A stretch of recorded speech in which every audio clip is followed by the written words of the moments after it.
When I use the term leader shift, what I'm talking about is having the willingness, the ability to make positive changes in your life as a leader and in the life of the organization, the company, the group that you lead.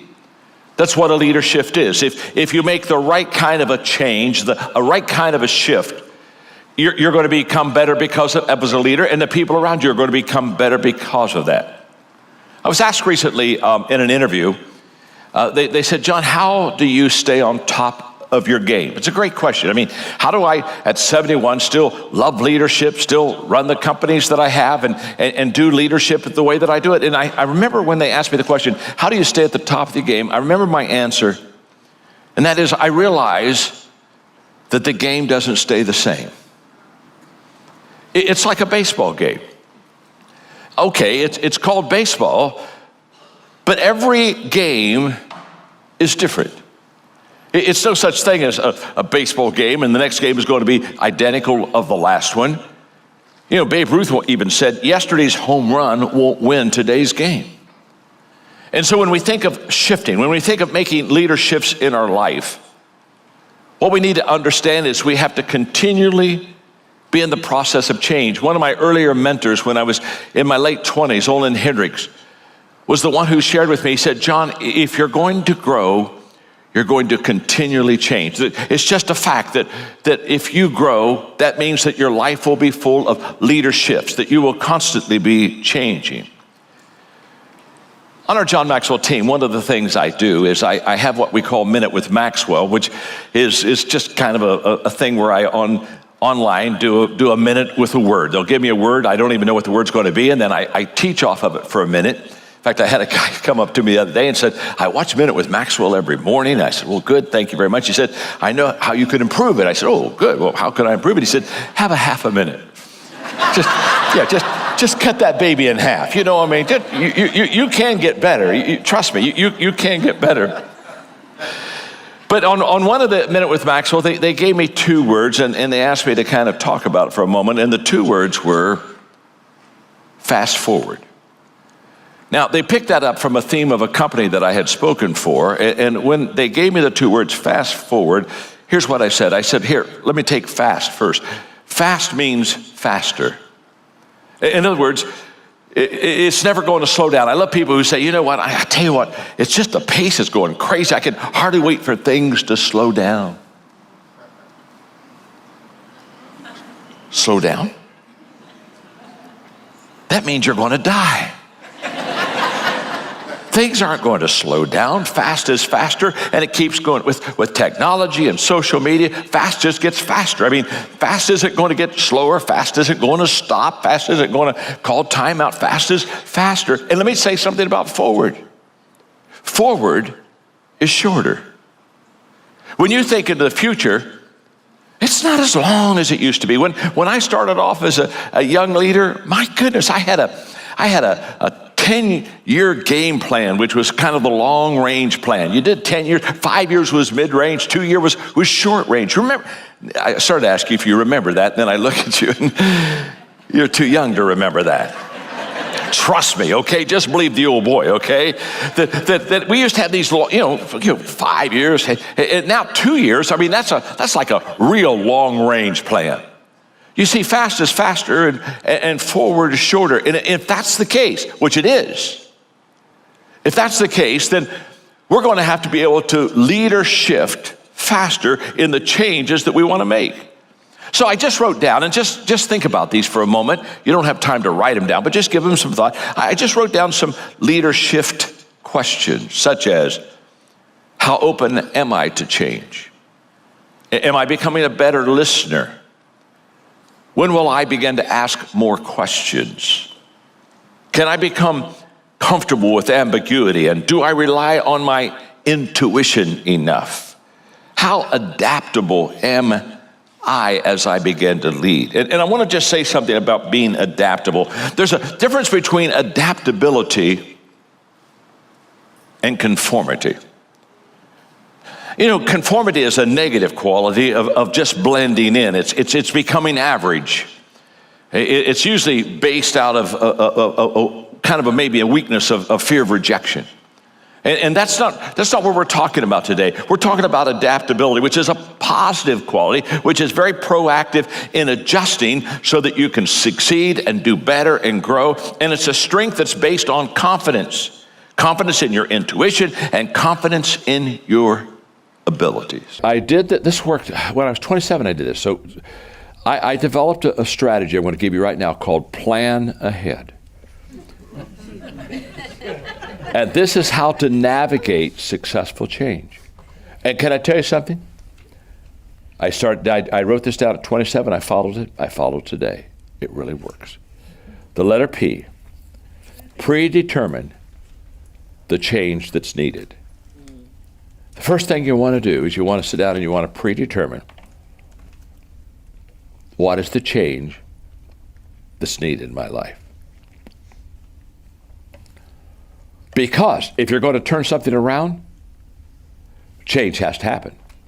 Now, you don't want action without understanding what you're wanting.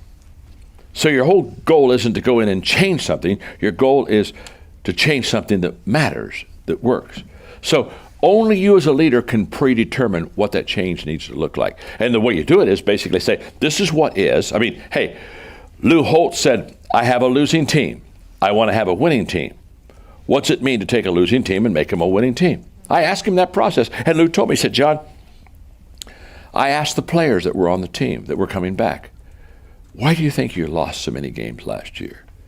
He said, what I did is I did two things. I listened to everybody that was in that losing environment. I asked a lot of questions until I figured out what the issues were.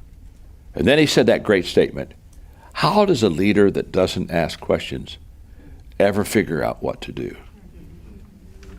I love that. If you're not asking questions of your people, you don't have a clue where they are. You don't have a clue what they think. And he said, I just asked questions. Arthur Blank, when he bought the Atlanta Falcons, told me the very same thing. He said, John, I just went out on the street and I just asked the fans, tell me, why don't you go to the Falcons games? This is because they stink. They're not any good. Prices are too high. Food costs too much. He said, I just got all those lists and he said, here's what these leaders know. The answers to the questions you ask will be the strategy that you implement to make the change. The strategy is within the people, but nobody's extracted it out of them. So you got to predetermine the change that is needed. And I think you do that by finding out where the people are, asking the question. After a while, you got it. The picture begins to be clear. The letter A, lay out your steps. Now, I've got to lay out my steps to bring people through successful change. If I walk close to the people through this change, I'll be their leader. If I walk far ahead of the people in this change, I'll become a martyr. You don't want to be a martyr. The good news is if you die a martyr's death, you're always special in the hearts of people. Bad news is you're dead. That's just not a good thing. You with me? So you got to do what I call the leadership dance. This is the leadership dance. You can call me the Arthur Murray of leadership. Okay? Here's the leadership dance. This is the way this works. You got to walk ahead of them so they can see where they got to go. But you got to be close to them. Don't be walking far ahead of them. You with me? Yes. Close enough so they can see. You got to walk beside them so they can participate with you in the journey, so that you can listen and you can interact and you can take this journey together. They're in the seat beside you. And you got to walk behind them so that you watch the people that you empower. And the leadership dance is doing all three of those things at the same time. You walk ahead as an example. You walk beside as a friend. You walk behind as a leader that empowers. And once you can do those three things and mix it up with the people, you're laying out your steps very well. The letter A is adjust your priorities. Very simple. Whenever you're going through change, there's no such thing as a pre-game plan that you actualize out completely. Let me tell you the difference between a manager and a leader. A manager is a person who took plan A and won't get off of it because he doesn't want it to change on him. He's got the plan out. He's got the strategy out. Don't mess with it. This is the strategy. Here, stay right here. Let me tell you, a leader. A leader starts plan A because he knows you have to have a plan. But he, at any moment, is ready to change to plan B because he's found out a better way. If you think you get the answers on the front end, you've not led very much. Your answers come in the leadership itself, not in the front end. That's why plan A never ends up plan A. It's plan B or plan C. Why? Because you adjust and you hear and you listen and you, hey, by the way, you seize that opportunity. Remember, the great coaches are great because they make halftime adjustments. That pre-game plan at halftime has to be revisited. And you have to say, okay, what works? What doesn't work? And the changes you make have to be critical changes, not cosmetic changes. Remember this, cosmetic changes are easy to accept and implement. So people like cosmetic changes. They change the color, they change the number a little bit, and they just love that kind of stuff. It always kind of bugs me a little bit because I sit there and say, and, you know, where are you going with it? Where are you going? Outside they like gray better than black, okay. What else are we going to do, okay? And so you want to make critical changes. You don't want to make cosmetic changes. And understand this. As you make these changes, there's always an answer.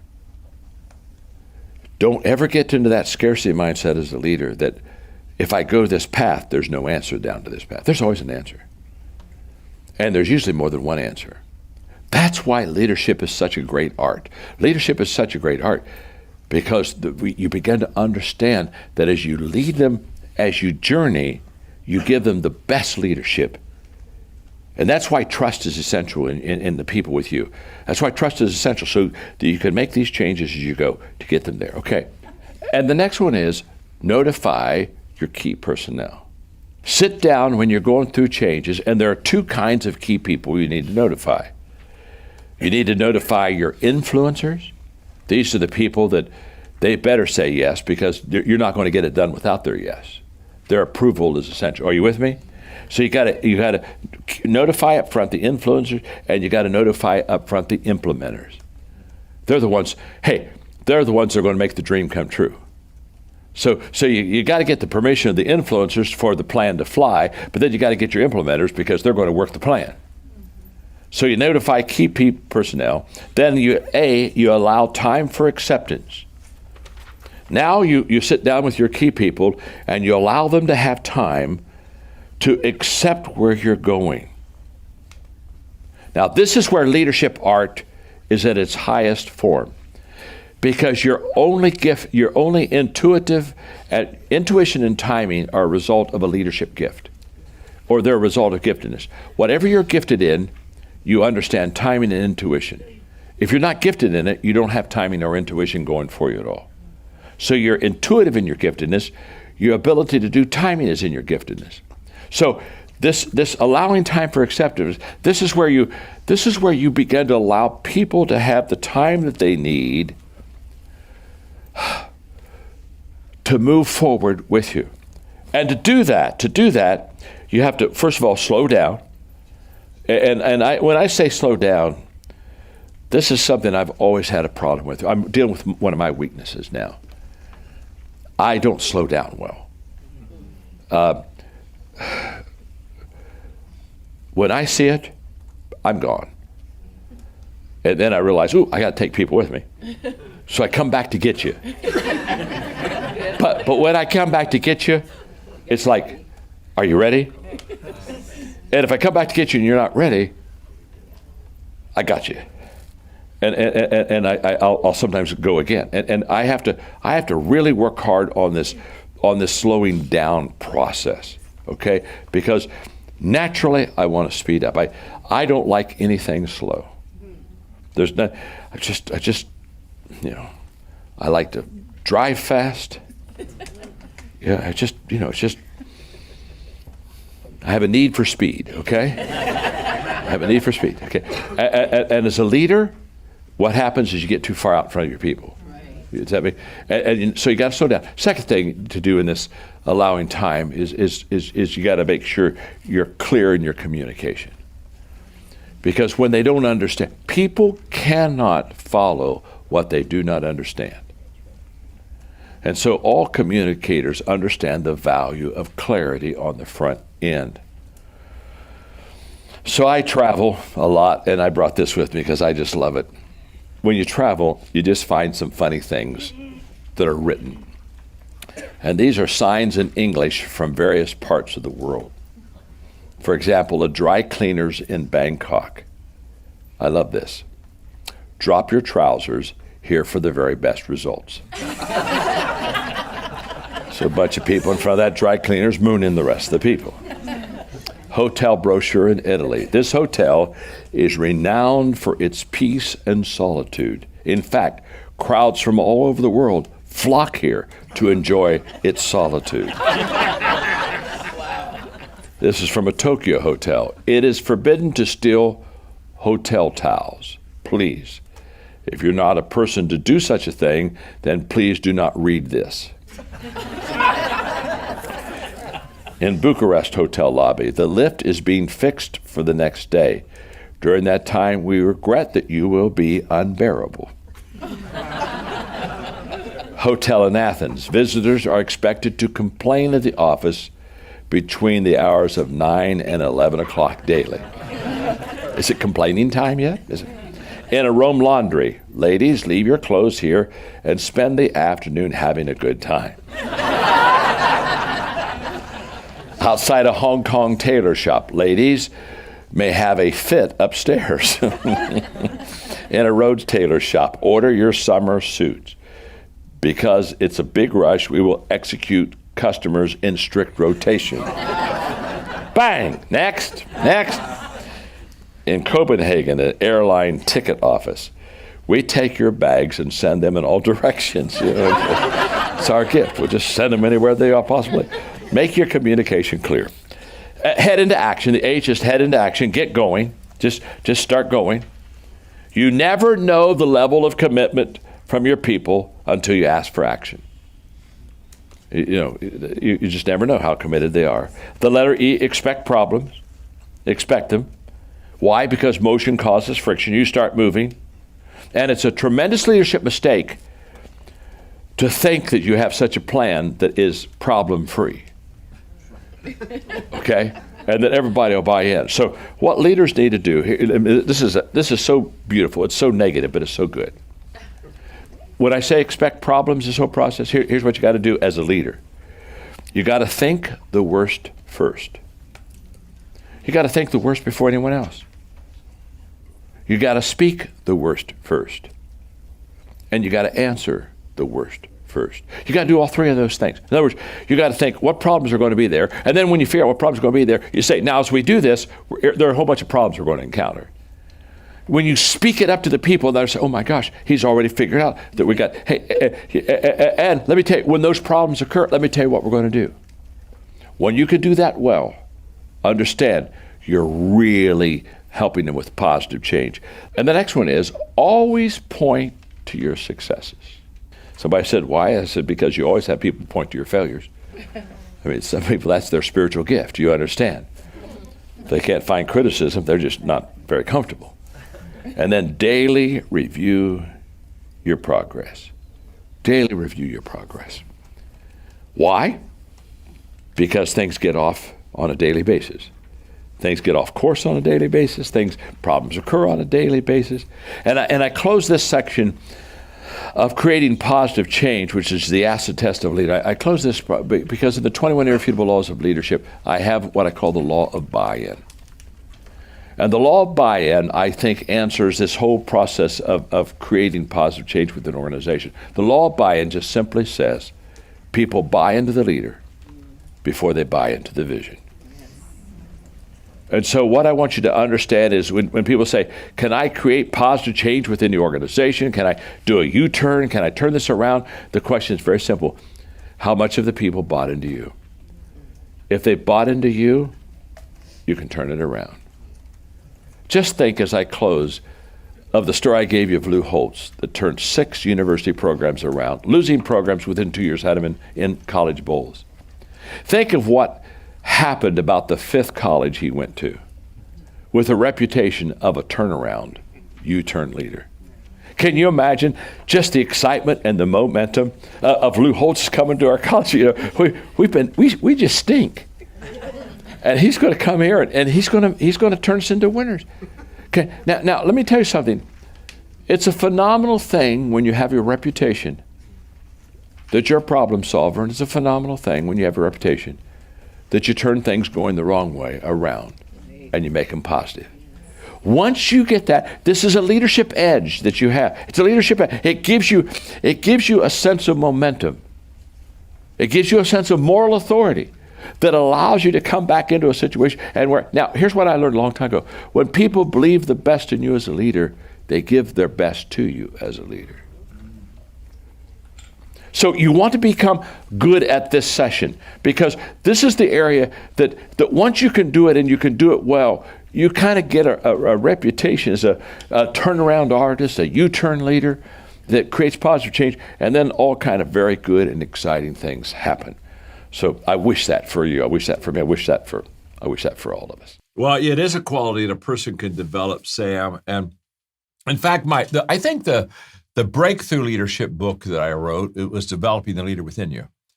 And the reason that was the breakthrough book, it came out a long time ago. It came out in 1991 or 2. And the reason it was a breakthrough book is because it was the first book that basically said you can develop yourself as a leader. Up until that time, people had this mistaken idea that you're the born leader. You know, well, he's a born leader. He's not a born leader. And so people didn't try to develop themselves as a leader. They either thought they had it or they didn't have it. And all of a sudden, I came out with this book that said, no, you can develop yourself as a leader. And in that book, it's the best mentoring book I've ever written too for leadership, because there are 10 things in that book that if you just do those 10 things well, you'll be a very good leader. And so it's very clear, it's very solid, it's very 1, 2, 3, 4, 5. And so I talk about priorities. You've got to know, if you can't prioritize your life, you'll never be able to lead well, because you'll be doing insignificant things all the time. I talk about servanthood and the fact that if you don't go in with the spirit of adding value to people, that you'll soon, instead of adding value to people, you'll want them to add value to you. And so it's really the solid basic things that I think that a leader does. But when people come to me and they say, John, how do I develop myself as a leader? I always share with them that it begins with qualities. Leadership starts on the inside, not the outside. We think of leadership as outside and all these people follow you, but it really, in essence, it's me having leadership values and qualities that allow me to lead people for the right reason and be effective in leading them. Because what happens is, I teach everything rises and falls on leadership. Well, the fall part on leadership is the fact that this is a leader that doesn't have the values that he or she should have. And so therefore, nothing is better than a good leader, and nothing is worse than a bad one. And so I tell that you either go up or mess up with leaders. And the mess up side is when I lose my way as a leader and I begin to feel that people are to add value to me. Somebody, I was asked recently, said, John, what's your greatest leadership challenge? And I said, well, my greatest leadership challenge is leading me, honestly. I mean, it's much easier to lead you, Sam. Good Lord, it's much easier for me to tell you what to do and lay it out and say, okay, go do it.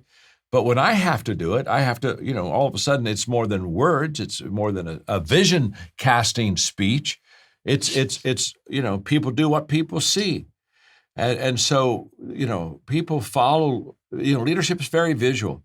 And so I tell leaders all the time, if you have good values, if you're the right person, the leadership skills, you can learn those. But now people will have a reason to follow you. And it's not, they're following you because you're such a great leader. They're following you because you're such a great person. And that's how you develop great people, is by being a great person. It's interesting when you said you started reading my books and how practical they are, and 1, 2, 3, 4, that whole process. I don't want anybody to miss the steps. Here's what you got to do to go do it. When I started writing, Sam, my publisher didn't like the way I wrote it all, and they said, well, you don't have enough stories, you don't have enough fluff, you don't have enough, the aesthetic value of your books aren't very good. And I looked up and I said, I know that, but I said, I'm not writing my books for that. I'm writing my books to help people. If I'm going to help people, you got to give them steps. And so I said, I'm going to stay with my, 1, 2, 3, 4s. I know that maybe doesn't make me ever a great writer, but hopefully it makes me help people. And it's so funny because now, 34 million books later, it's a beautiful example of be true to yourself. And be true to your mission. And my mission was to add value to people. I never wanted to be a great author. Or a great writer. I always wanted to be a great friend. And I wanted to help people. And so I stayed true to who I was and what I thought would help people. The elementary 1, 2, 3, the steps that aren't sophisticated. And it's worked for me. And I just think that that's another thing is as far as leadership, you've got to be your best self, but you got to be yourself. Don't try to imitate someone else, and that's always a trap. If you had to, speaking of leadership qualities and being yourself, like let's hypothetically say you erase everything that you've accomplished over the last 50 years or whatever, and you weren't an author, you weren't a public figure, you weren't a speaker, and you were to have to start over today. What would you do? Like, what would you do different? If you could go rewrite the script back 50 years ago and say, hey, I would have done this, or I would do this, or I would be focusing more on this, and this is the identity that I would create. Is there anything that you would have done different, or you would? Yes, there is. Let me answer the question twofold. Let me go back and tell you what I did right. And because I'm never sure when I talk about what I would have done differently if I help people, but I know if I tell them what I did right, I help them. And so let me, first of all, what I did right was very simple, Sam. I determined every day to add value to people.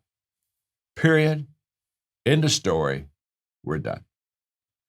Every day I'm going to be a plus. When I come along, you, Sam, when I'm done with our interaction, you're going to look at me and say, he just added value to me, because that, and that's simple. And I tell people, anybody can do that. So, I mean, this is not complicated stuff. In all relationships, we are either a plus or a minus. That's true in marriages. That's true in business. That's true in community. We're either adding value or subtracting value from people every day. It's just that simple. And so I intentionally, in the beginning, said, I'm going to add value to people every day. Now, that I didn't always know how I was going to do it. I didn't always know how to do it, but I just knew I was going to add value to people. And that when I came away from a relationship with somebody, they were going to look at me and say, I want him around me because he makes me better. So that's what I did right. It wasn't a career choice. It wasn't like I was brilliant.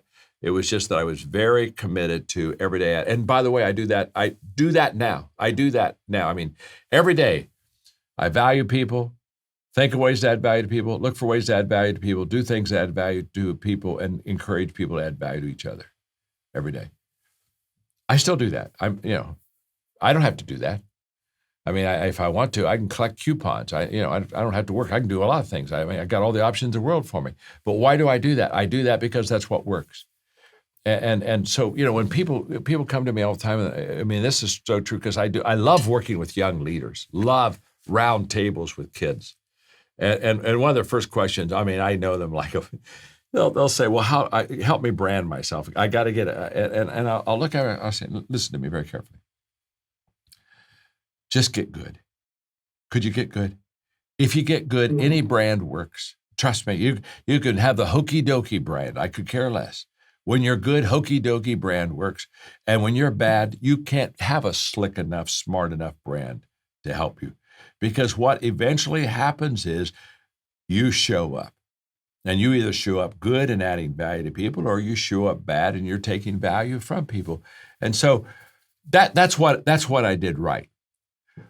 What I did wrong, and there, I mean, now I did what I did right in 5 minutes. What I did wrong, do you have an hour? I mean, no. I mean, and what I did wrong in the beginning is I tried to be someone else, but not myself, and I looked at people that I really admired, and I thought, well, I'll try to be like that, and I just found out within about a year and a half of starting out that it just didn't work. It just I constantly fumbled, and I think why isn't this working? Well, it wasn't working because I wasn't who I was. I was trying to be somebody that I admired, thinking I admire them, so if I'm like them, people will admire me too. And what I didn't have is authenticity. And what I've learned about leadership is people don't want a perfect leader, but they do want an authentic leader. And they want a leader, Sam, that just says, you know what, I blew that one. That's on me. I didn't do that right. I made a bad decision there. Let's back up. Let's review this. Let's correct this as quickly as we can, because I'm not taking us the right path. That's what they want, and it takes a little time and confidence and to get that, but I got there. I got there, in fact, fairly quick, because I realized what I'm really good at is I'm good at reading the situation and saying I'm doing good or I'm not doing good here. And what I've always done well is when I'm not doing good is I don't stay there. I don't say, well, let's just double the effort. Let's see if I can get double bad here. I pull away and I pivot. And that's a word that we use in COVID now. And I shift and I say, okay, why didn't that work? And what do I need to change? And I've always been very willing to back out and say, hey, we got to do different. We got to do better. That Martin Luther King Jr. is the greatest leader in the world in this last century. And how powerful is that for John to say that?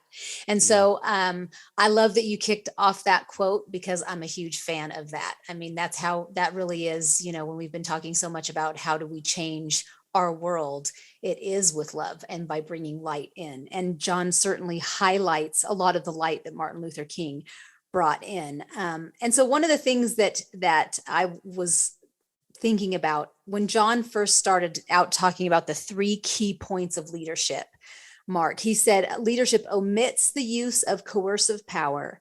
Leaders have a bias for action, and leaders act with respect for the values of their people. And that really makes me think of the transformation through values that we have been trying to pick up this mantle and carry it in this modern world into the world and now into the United States. And so as we look to honor the mantle that Martin Luther King Jr. carried and passed the baton really to our generation, how are we doing that? Kind of share that. I know many of our podcast listeners know what we're doing by bringing values-based lessons to kids, to adults, to professionals, to people who are just starting out. But talk about how we're trying to kind of carry that mantle in this modern world through transformation tables. Well, in many ways, Tracy, we're not doing enough. And in fact, let me say it differently. In most ways, we're not doing enough. It's what I call wake up power. I woke up this morning wanting to do more about valuing people, about leading during difficult time, to be honest with you, about creating positive change. So what I have found in leadership, and I think what John helped me with, I thought through for a moment. There's no way, even though I was born right around that time or at the end of Dr. Luther, Martin Luther King's life, I found myself relating to that time, and certainly leading during difficult times is something that we continue to have to do today. Think of COVID. Think of some of the things that we've dealt with in the last 2 years that's even centered in the U.S. around race. And yet here I go with answering your question to say, on many of the areas in life, in culture that needs positive change, there's so much more to be done. And yet in the life of every leader, we find ourselves every single day meeting a new obstacle, a new challenge. I mean, Tracy, go back 3 years ago and think about COVID and the idea of leading through COVID. Leaders that know how to create positive change, there is always a short supply of those leaders. And I think what John pulls out of the life of Martin Luther King, and I think what John modeled in this lesson points, is something that all of us need to find. It's substantive. It's the idea that with listening, this first trait that John brings up, we need to listen more.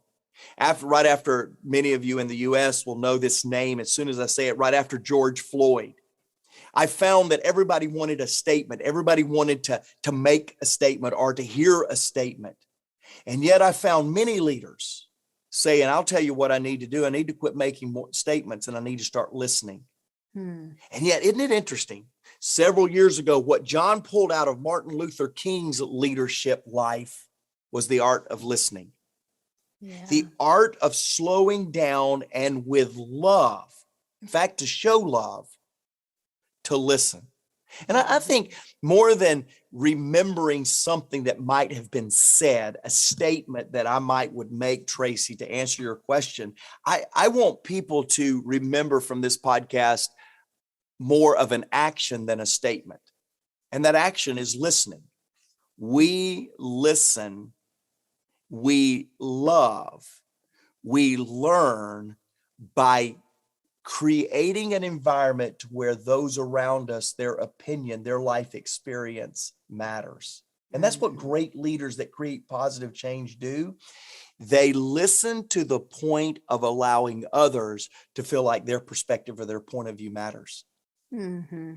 I love how John gave the 4 L's, talking about how Dr. King loved, and from that position of loving, he was listening.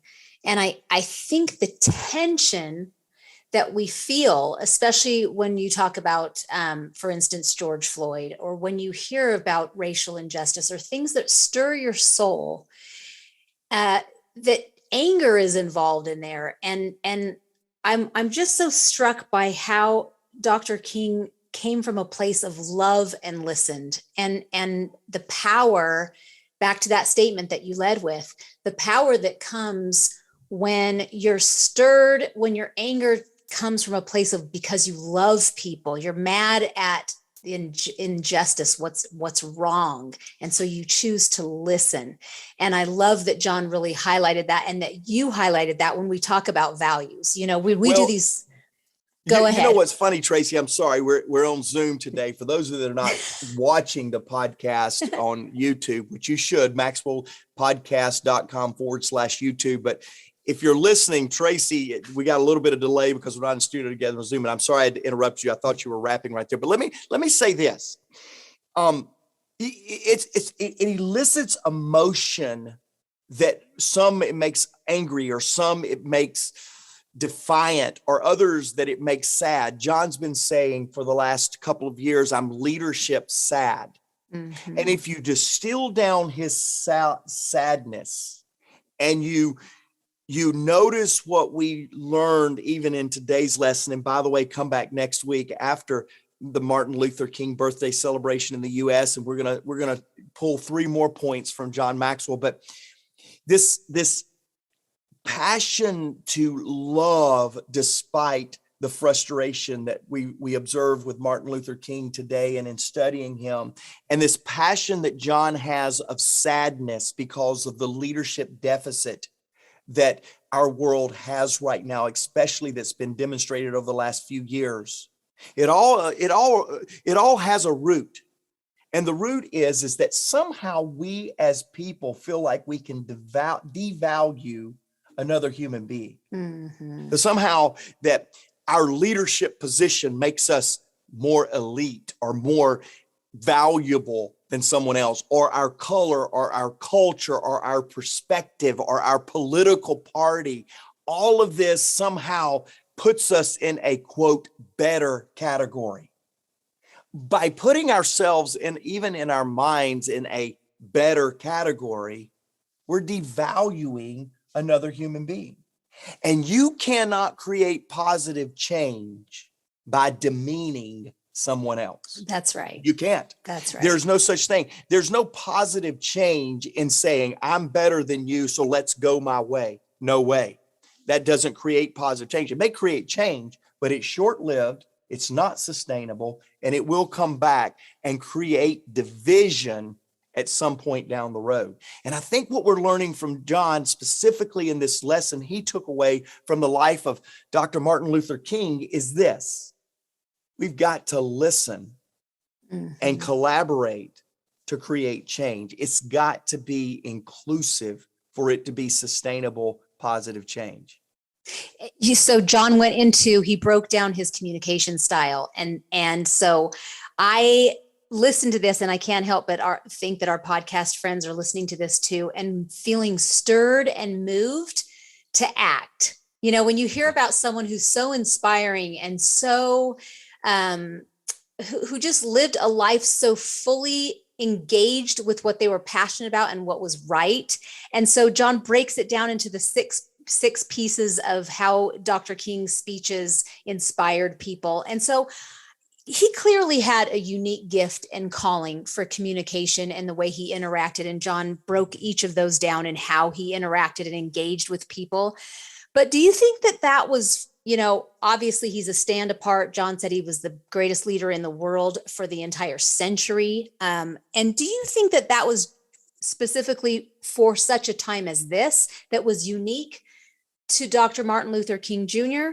Or do you think that we are all gifted on smaller levels and called to take up the mantle in those studying Dr. King's, those 6 points that John broke down for us, and finding our own voice and way to come alongside and not wait for another once in a century leader to come along, but instead for all of us to do our part to step into those shoes? What do you think about that? Well, so it's funny because, again, if you're watching, you see me lean right down. I'm teaching a lesson this afternoon on the law of legacy.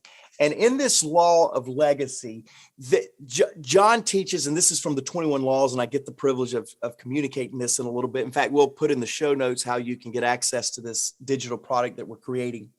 But John teaches in the law of legacy that legacy is when you do something so great that when you're gone, somebody wants to continue what you started. Now catch that. We're today, what, 50 years later, 60 years later, I should know my math a little bit better. 60 years later, here's what we're doing. We're dedicating two podcasts.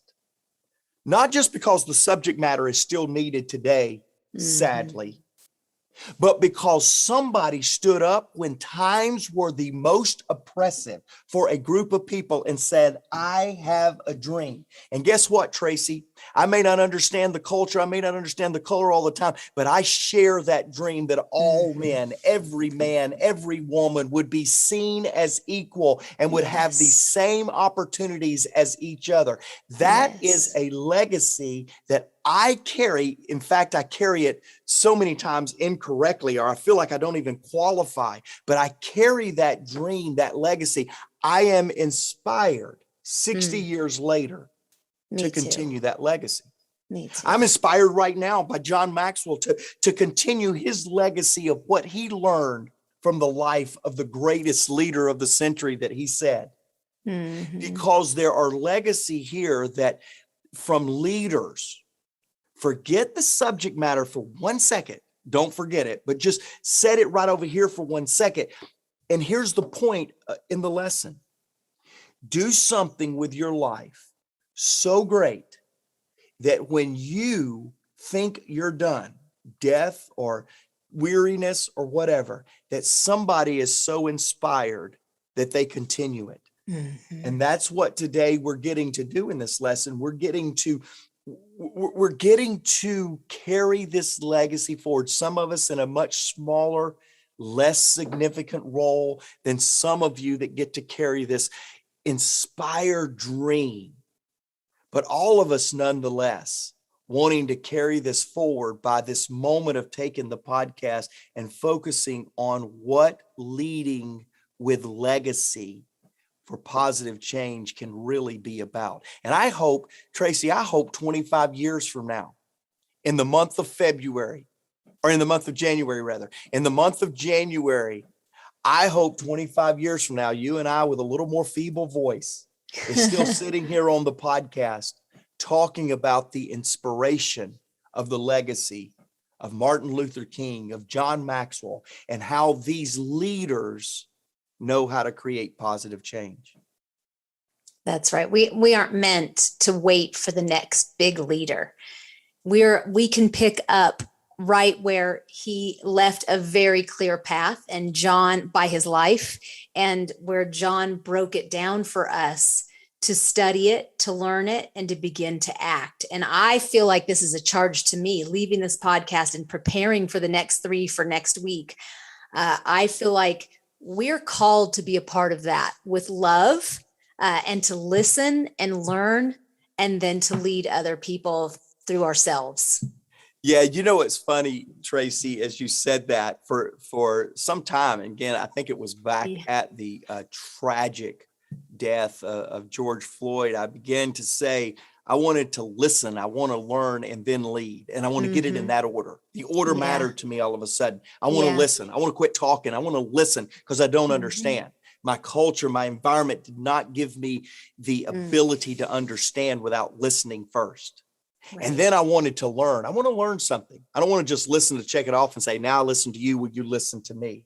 I wanted to listen to consume something to become better. And then I would say with the third L, like a Baptist preacher, I want to lead. I want to lead. But you know what I learned from Dr. King today? Love's got to be saturated through every one of those steps. Yeah. It's not just listen, learn, and lead. There's we got to love to listen, and we got to listen to love. We got to love to learn, and we got to learn to love. We got to love to lead, and we got to lead to love. And I learned today that while I've been saying something in my attempt to lead and create positive change in a very difficult world that we've been leading in the last 2 years, I learned that today from Dr. King that I was incomplete. I don't need to just listen, learn, and lead. I need to love, listen, love, lead, love, learn, and then love, love, love some more. Because to truly value people, it's got to be wrapped and intertwined with a love for one another. Welcome back, podcast family. Welcome back, Tracy. I am excited about week number 2, creating positive change. Now, as we began to kind of unpack this, Tracy, I'm reminded of a quote from Donald McGannon. He said that leadership is an action, not a position. And if we learned anything today from John Maxwell's observation of Dr. King, we learned that Dr. King was a man of action. Yes, he was. He's a man that truly his actions continue to this day as we debrief him again. So welcome back. So glad to be breaking this down again with you today. I am as well. And he was not just a man of action, but he was a man who moved others to action. Yeah. And here we are 60 years later, and we're still talking about how he's moving us to action, and we're celebrating how we can find new creative ways to act on the things that as we're learning and growing still today. I came up with a quote too. I've got one here by Martin Luther King Jr. And it goes like this: the ultimate measure of a man is not where he stands in moments of comfort, but where he stands at times of challenge and controversy. And that really encapsulates where he lived. He lived in that tension. And that inspires me. That inspires me because I think as humans, we just are continually striving. Well, I'll just say I am, but continually striving to get comfortable, right? I mean, we as leaders push ourselves out of the comfort nest, but yet intuitively, we always are trying to make things so we feel a little bit more comfortable. So we are in a place where we're comfortable. So the temperature is comfortable, and we are eating something so we don't feel too hungry. And when we start to work out, we don't want to sweat too much or feel too much pain. We always want to stay in that comfortable space. And that's not where we actually find out who we are as people. And so on point number 3, John kicks off talking about how he moved other people to action. And if you guys look in your notes there, you'll see he breaks it down, that point number 3, into 4 points, which I think are shining examples. If we all did these in our family, in our work environment, in the movement that we're passionate about, it literally could change our world. So Mark, in point 3, how he was persuasive and moved other people to action. Which of those 4 pieces, which one speaks to you as a leader of a movement today and inspires you and calls to you? So you've heard me on this podcast, whether you visually watch us at maxwellpodcast.com/YouTube, or whether you listen in through one of your favorite podcast players. You've heard me say values-based, people-centered servant leadership, to the point that many of you just probably roll your eyes. But it's really a rallying cry of our message. And so coming back to your question, Tracy, of which one probably speaks to me at this time of leadership, 60 years after the model of leader Martin Luther King lived, it would probably be appealing to ethics and morality.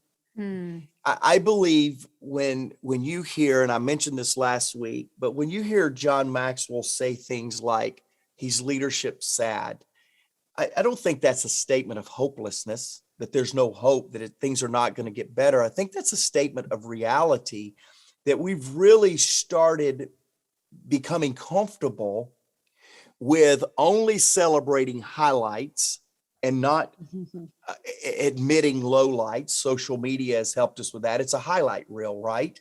Yeah. And then I think the other thing that we've become extremely comfortable with in every society, in every community that I go to, is we've become comfortable with making certain people or certain classes of people better than others. It's true in Romania, where I just was just a few months ago. It's true in Costa Rica, where I was just a few weeks ago. It's true in the United States, where I live. We have this ability to somehow, in the name of ethics, in the name of morality, to position ourselves better than the other person. I was recently, back in November, I was at one of our events called Exchange. We'll talk more about that event at some point in a future podcast. But Donald Miller, one of my favorite writers, was at Exchange. And he talked about this story that all of us are living. And in this story is a victim, a villain, a hero, and a guide. And I won't teach Donald Miller stuff, although it's worth teaching. We'll try to get him on here sometime. But he talked about how that all of us have in each moment the temptation to be one of those, a victim, a villain, a hero, a guide, and how that this villain in us try to make other people look bad so that we don't feel as bad about being bad. We vilify people. And I'm going back to a very long answer, Tracy, to say, I believe what Donald Miller is saying is the same thing that John Maxwell is saying, is the same thing that Martin Luther King was saying, is we have a dream that all men, women would be seen as equal, being able to have equal opportunity and equal chance to be respected and to be valued. And so that's why John Maxwell has built his entire platform on a values-based leadership, on a concept of serving others. Because when you serve others, you see them as valuable.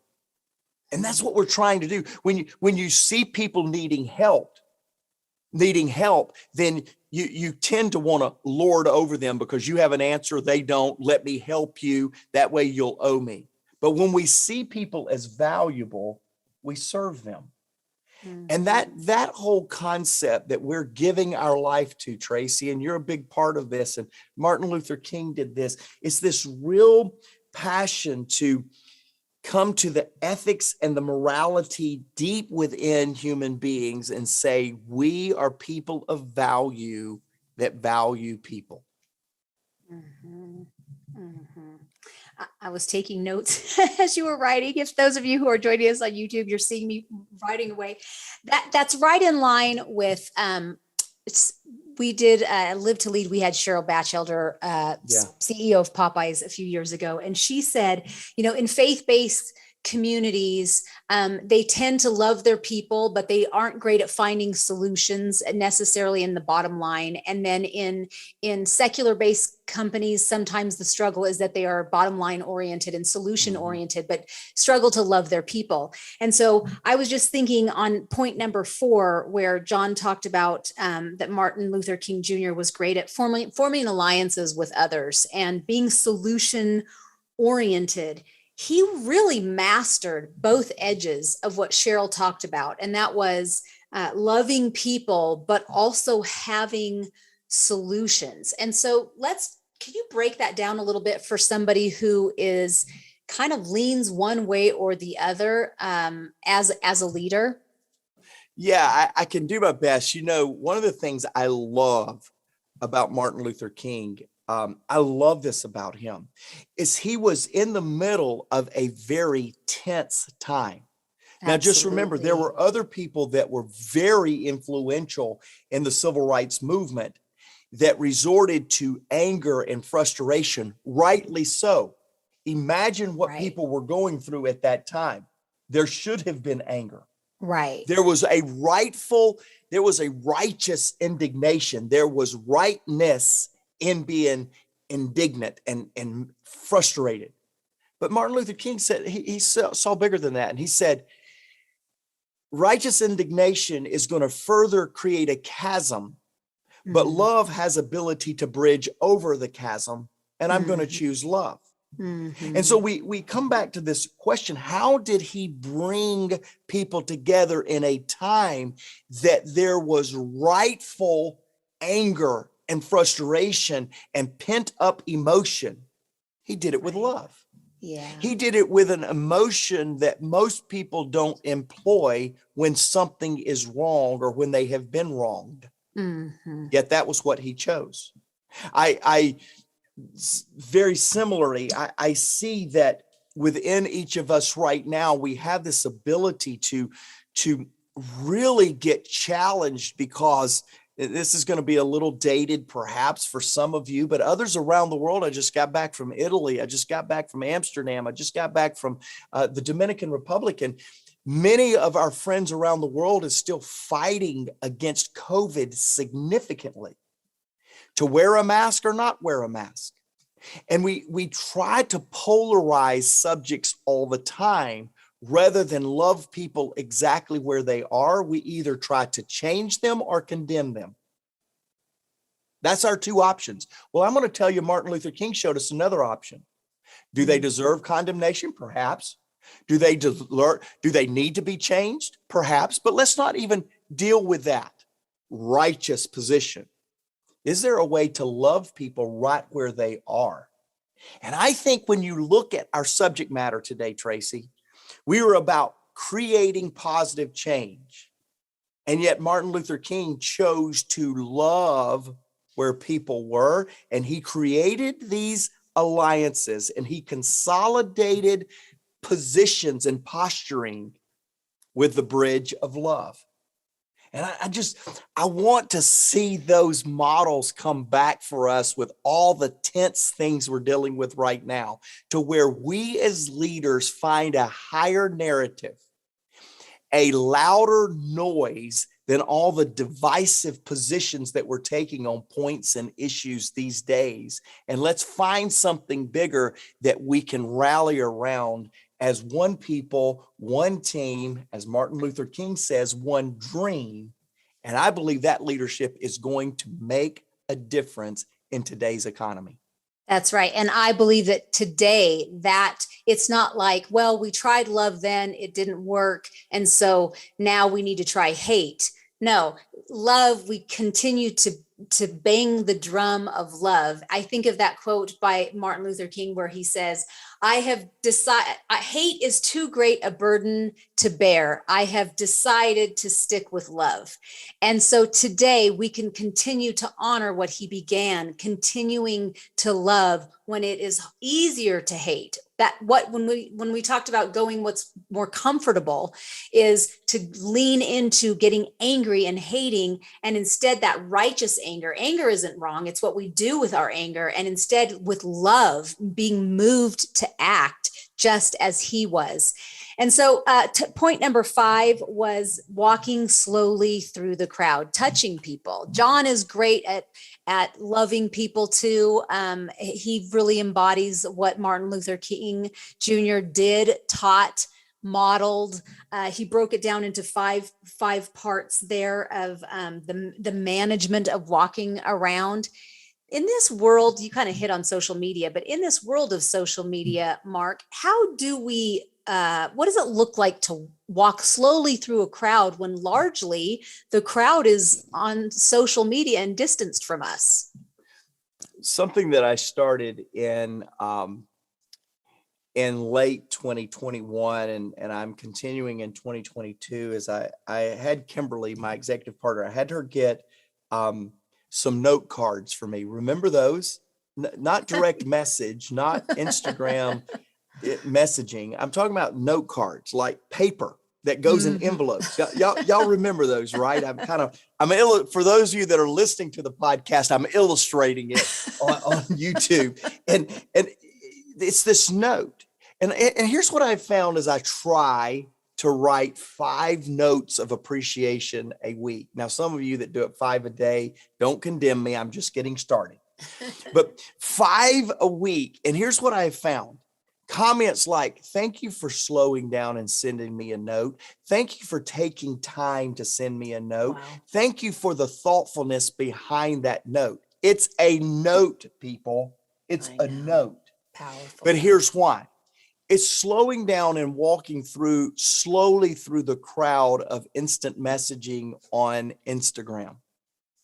It's a slowing down mindset. So my challenge to you and I, as we try to create this positive change that Dr. King Jr. and John Maxwell pulling out of the life of Dr. Martin Luther King Jr., I think if he was to walk slowly through the crowd of social media, through the noise of social media, I think you would find a few dialed phone calls on his phone.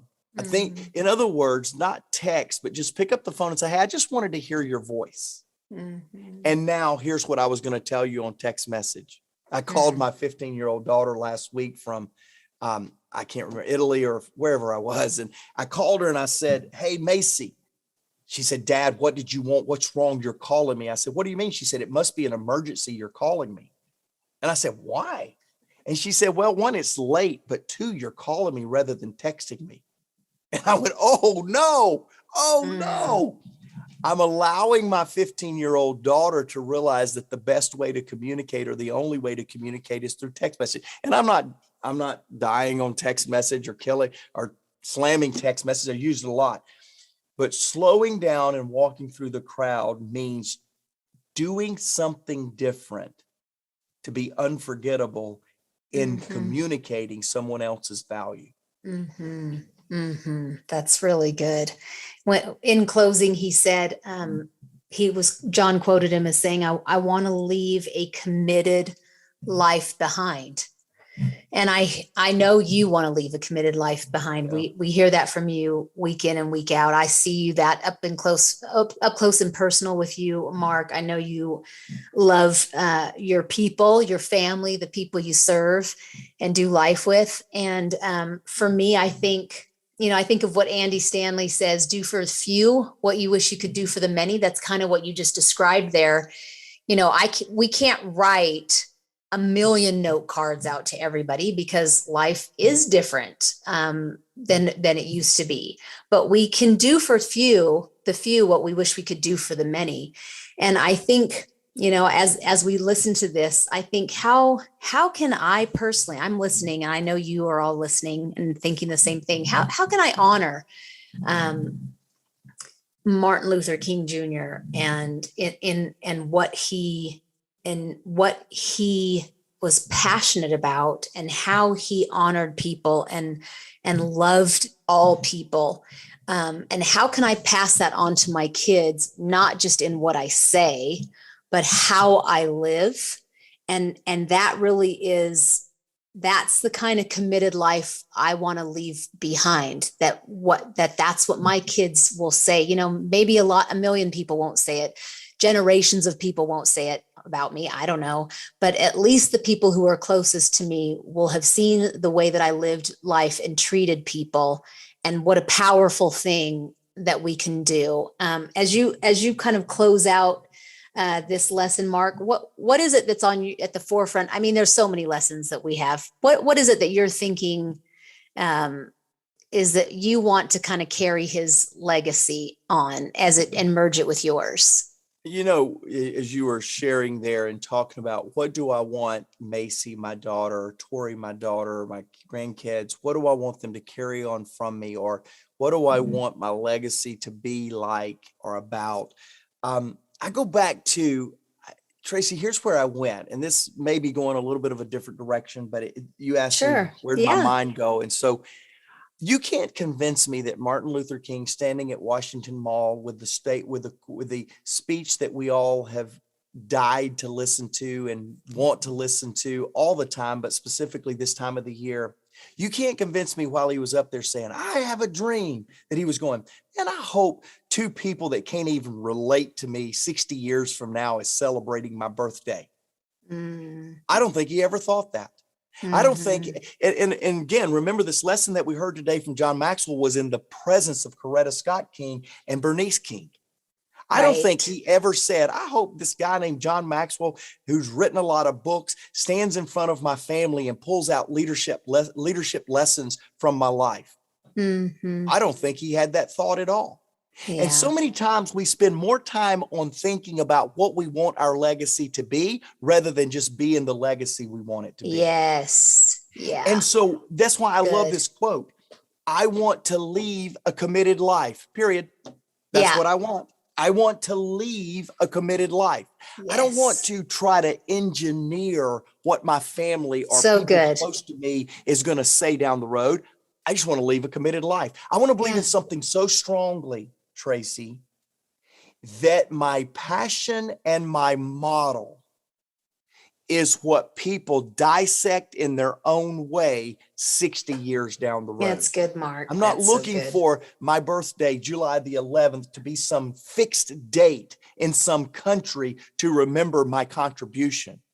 I want a committed life to replicate so that what I did and what I stood for carries beyond any of the things so many times we think of when we think about legacy.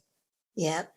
One of the things that John did a couple of years ago is he rewrote the book, Developing the Leader Within, or Developing the Leader Around You. And we called it The Leader's Greatest Return. If you're watching on YouTube, I'm holding this book up. And what John's really saying in this book is, how do you reproduce what you're about? Not how do you reproduce yourself? Wouldn't the world be boring if we had all Mark? Yes, the answer is yes. But what about the things that I stand for, the influence that I have? How do we replicate that? And so even today, I just wanted to bring this book into the studio because it was fresh on my mind as I was thinking about the impact 60 years later that Martin Luther King is having. He got a great return on his life. Did he leave us too soon? Yes. Do we still need to put in practice things he dreamt about 60 years ago? Please, yes. But did he get a return on a life well lived? As he said, a committed life? Oh, you betcha. You betcha he did. And that's what each one of us want. That's what I want for you today in honor of Martin Luther King. Stand for something so strong, as I said last week, that when you are done, people will want to carry it forward.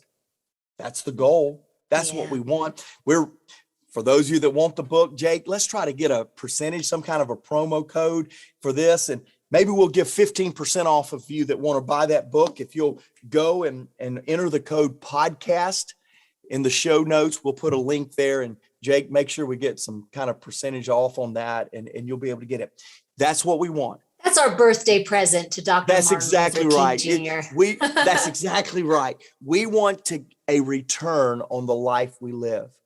Today, as we close out week 2, this could go on for 52 weeks, to be honest with you, talking about the impact of Dr. Martin Luther King Jr. But as we close out our second week of understanding how he created positive change, my challenge to you is stand for something so strong. Be positive. Be full of positive change to impact the world, the community around you. That will lend itself to a great return. Thank you for joining us today. Tracy, as always, thank you for making this podcast so much brighter, so much better. And for Jake, you and Jared and others that have been in here to make this day possible, we thank you. We love serving alongside of you. Podcast family, we'll see you back next week. Until then, let's listen, let's learn, let's lead. Let's do it all in love. That's right.